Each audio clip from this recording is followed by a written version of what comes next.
We possess the most connected, comfortable society in human history, yet we are collectively drowning in a deep sense of exhaustion. Anxiety has reached record levels. Burnout is now a medically recognized condition. We find ourselves awake at midnight, scrolling through a digital feed that somehow leaves us feeling more empty than when we started. To fix this, we lean on a massive self-help industry. We try to optimize our way out of the pain with productivity apps, strict morning routines, and strategies to suppress our stress.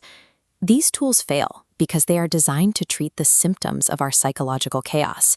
They help us manage the noise without ever addressing the source of the silence we're trying to avoid. 8 centuries ago, a man in a robe spent his life spinning in circles in a small city in what is now Turkey. He never sat in traffic, never checked an app, and never felt the dread of a Sunday night work email. Jalal ad-Din Muhammad Rumi was a 13th-century scholar whose life was built on routine and religious learning.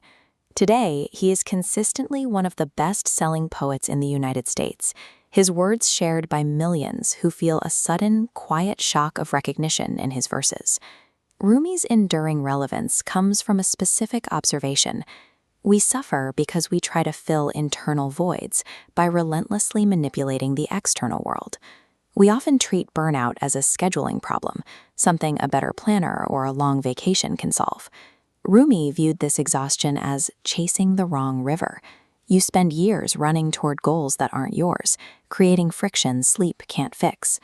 Rather than suppressing anxiety, Rumi framed these pains as messengers. They provide data about your misalignment, signaling a foundation is off. There is no point in optimizing your daily routine if you are simply becoming more efficient at producing a life you don't actually care about. Modern social life presents a strange paradox. We have access to more human faces and stories than any medieval peasant saw in a lifetime, yet the epidemic of loneliness continues growing. We spend 7 hours a day in front of screens, responding to notification badges that function like a neurological slot machine. This system industrializes social comparison, forcing us to measure our interior lives against a curated stream of other people's highlights. Rumi's response was a radical demand for interior silence. He believed that the deeper self only becomes audible when we stop seeking constant external validation and the witnessing of our every small moment. Modern loneliness stems from a profound alienation from ourselves. We have treated our lives as broadcasted content for so long that we have forgotten how to exist when no one is watching. Our culture is terrified of failure. We build emotional armor to maintain a frictionless, optimized image, desperate to avoid professional humiliation or social judgment.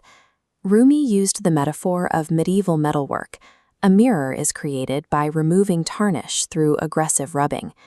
The friction of a rejection, a public embarrassment, or a collapsed project is the exact mechanism required to polish the soul. This applies to our relationships too.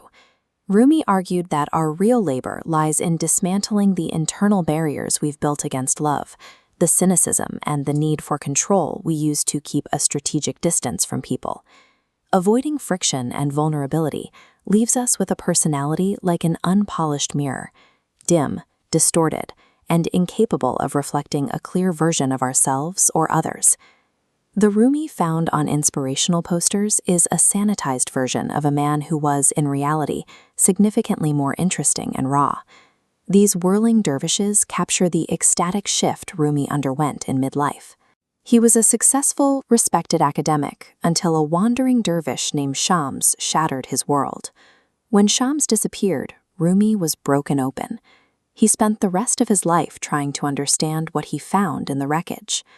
This transformation mirrors the experience of the modern professional who hits a crisis despite having a successful life on paper. It is the realization that the life you built was actually a wall between you and something real. Clarity and essential wisdom are usually discovered in the aftermath of a collapse, appearing only when the optimized life finally fails. Every modern frustration, from the hollow job to the inescapable digital noise, is a pointer to a single question: who are you underneath all the things you have been told to perform? Our instinct is to pivot externally, to change the world, switch careers, or download another app. Rumi directs us toward the internal pivot. As he wrote, "Yesterday I was clever, so I wanted to change the world. Today I am wise, so I am changing myself." Curing modern chaos requires the raw courage to sit in silence and face the universe that lives inside you.